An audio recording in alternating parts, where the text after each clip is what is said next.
Hello, everyone. I'm back. If you can believe it, this is the third day in a row that I've made a booktube video.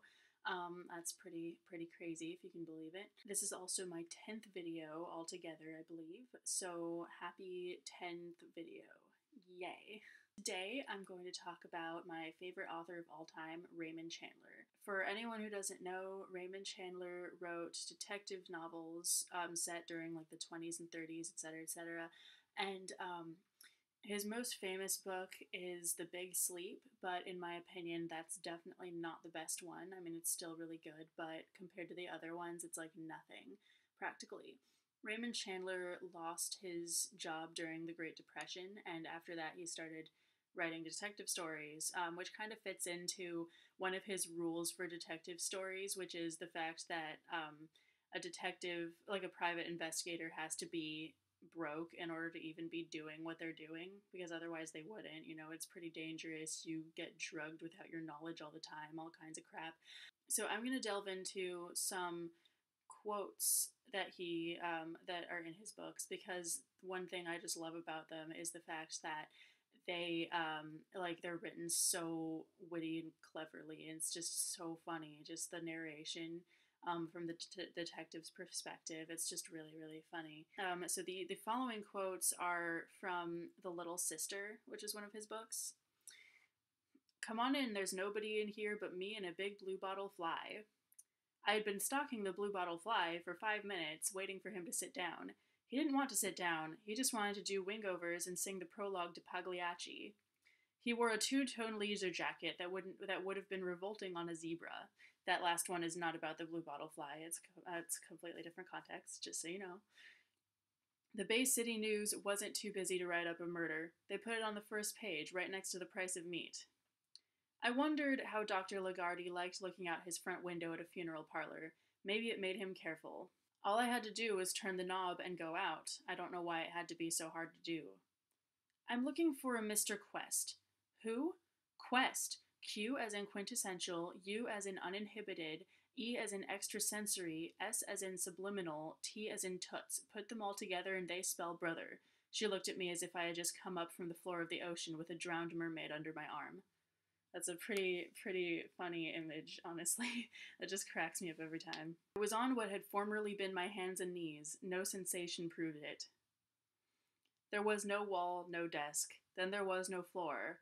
There was nothing at all. I wasn't even there. I decided to open my eyes just the same. Others have done it, why not me? It was time for me to make one more of my anonymous phone calls. Come and pick up the body, fellas. Who am I? Just a lucky boy who keeps finding them for you. Modest, too. Don't even want my name mentioned. What is the urgent matter we have to talk about? Going to bed with you is not urgent. It can be done any day. You're a ridiculous character, amigo. I did not know they made such people anymore. Pre-war stock. We're getting scarcer every day. That's happened to me, I said, and it was my voice, but somebody had been using my tongue for sandpaper. I had the time to inhale 2 cups of coffee and a melted cheese sandwich with 2 slivers of ersatz bacon embedded in it, like dead fish in the silt at the bottom of a drained pool. I was crazy. I liked it. These next quotes are from The Lady in the Lake. I put out an arm, hoping he wouldn't pull it off and throw it in the lake. I don't like your manner, Kingsley said in a voice that you could crack a Brazilian nut on. Yesterday was 100 years ago, something frozen in time, like a fly crystallized in amber. There were perfumes in tall, thin bottles that looked as if a breath would blow them over, and perfumes in little plastic vials with ducky satin bows like little girls at a dancing class. Now tell me why you're casing Almore's place. I'm not casing Almore's place, as you put it, Lieutenant. I never heard of Dr. Almore, and I don't know of any reason why I should want to case his house. You are a stupid man, DeGarmo. Everything you do is stupid, and done in a stupid way. I was tied to Lavery before he was shot. In a rough sort of way, perhaps with a granny knot, but enough to make a man think. I smelled of gin, not just casually as if I had taken 4 or 5 drinks of a winter morning to get out of bed on, but as if the Pacific Ocean was pure gin, and I had nosedived off the boat deck. DeGarmo looked at a point between my eyes, but not as if that was anything in the room with him. rather as if he was looking at something very far away, like a mountain across a valley. So these next quotes are from The Long Goodbye, which is the book that Raymond Chandler wrote when his wife died. And honestly, in my opinion, it's the most genius one. Like, seriously, if you have to read one book by Raymond Chandler, make it that one. It's awesome. No hard feelings, Captain. No feelings at all. And when she spoke, her voice had the lucid emptiness of that mechanical voice on the telephone that gives you the time, and if you keep on listening, which people don't because they have no reason to, it would keep on telling you the passing seconds forever without the slightest change of inflection. He was the same long, thin piece of tired and expressionless humanity as he had been the night he drove me home from the jailhouse. He drifted out of the office like something blown by the wind. Maybe it's the TV commercials. They make you hate everything they try to sell. God, they must think the public is a halfwit. Every time some jerk in a white coat with a stethoscope hanging around his neck holds up some toothpaste or a pack of cigarettes or a bottle of beer or a mouthwash or a jar of shampoo or a little box of something that makes a fat wrestler smells like mountain lilac, I always make a note never to buy any. Hell, I wouldn't buy the product even if I liked it. Cops never say goodbye. They're always hoping to see you again in the lineup. Idle Valley was a perfect place to live. Perfect. Nice people with nice homes, nice cars, nice horses, nice dogs. Possibly even nice children. But all a man named Marlowe wanted from it was out. And fast. I cooked some breakfast, ate it, washed up, swept the kitchen and the service porch, filled a pipe, and called the phone answering service. I shot a blank.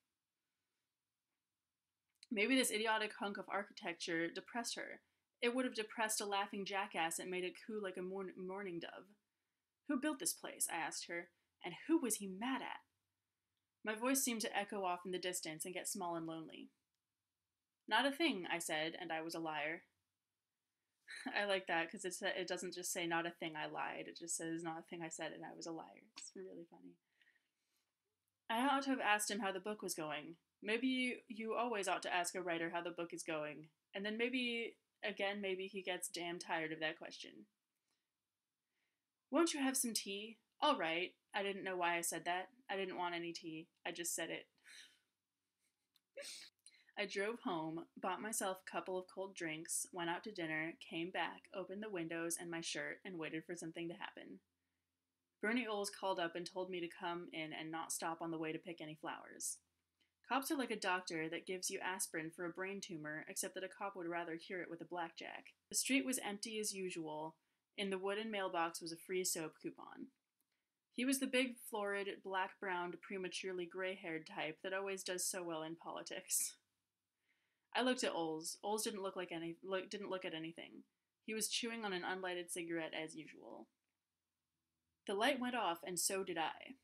Sparrows with rosy heads hopped about pecking at things only a sparrow would think worth picking at. White said hello here and there, and people seemed to be glad to see him. But by that time, they would have been glad to see Pittsburgh Phil with his custom-built ice pick. Life was just one great big vaudeville show. And right then, a dream walked in. It seemed to me for an instant that there was no sound in the bar, that the Sharpies stopped sharping, and the drunk on the stool stopped burbling away. And it was like just after the conductor taps on his music stand and raises his arms and holds them poised. I stared. She caught me staring. She lifted her glance half an inch, and I wasn't there anymore. But wherever I was holding my breath. She hung up, leaving me with the feeling of having talked to someone who doesn't exist. He had a cat smile, but I like cats. You're so marvelous, she said, so brave and determined, and you worked for so little money. Everyone bats you over the head and chokes you and smacks your jaw and fills you with morphine, but you just keep right on hitting between tackle and end until they're all worn out. What makes you so wonderful? These next quotes are from Farewell, My Lovely. Your name is... He frowned in the effect of memory. The effect was as phony as the pedigree of a used car. Philip Marlowe, I said, the same as it was this morning. The name was a song for a dirty bathtub. The second floor was lighter and cleaner, but it didn't mean it was clean and light. Not yours, pal. His voice was acid, cold acid. Perhaps not yours either. My voice was just a voice. And this quote is from The Big Sleep, Raymond Chandler's most famous book. You think he sent that Lugan after you? What's a Lugan? A guy with a gun. Are you a Lugan? Sure, I laughed, but strictly speaking, a Lugan is in the wrong side of the fence. Well, that is all the Raymond Chandler quotes I have for you today. Um, go read his books. They are fantastic. Some of my absolute favorites. It's like too bad that he's dead because he could have written so many more awesome, awesome books. Or he could have just started writing sooner instead of like gotten a normal job and stuff. But I don't know. But yeah, seriously, awesome.